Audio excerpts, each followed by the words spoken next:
Okay, ito na po yung kulay niya kanina. Ayan, nagkulay na po siya.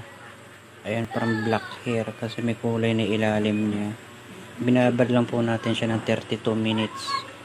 After 32 minutes, panlawan. Okay, ayan. So, ito na po yung kulay kanina. Binabad po natin siya ng Brazilian. Ang pagbababad po ng Brazilian ay sa loob ng 30 minutes hanggang 40 minutes. Depende po sa kinulayan nyo o kung bleach nyo yung buhok. The more na nakababad po siya is mas maganda. Talaga magi-straight siya. Tapos kung magpapatuyo po kayo ng buhok, make sure po na naka-blow dry ng maigi. As in tuyong-tuyo talaga yung buhok bago po ninyo yun siya papasadahan ng plancha. Okay? So sana malinaw ang ating tutorial or demonstration. So yan, sa mga wala pa pong alam, panoorin nyo lang po yung video.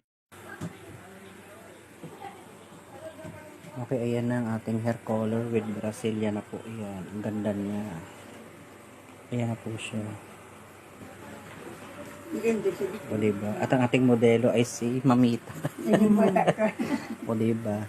Senior na po ang ating client pero hindi po siya latang senior.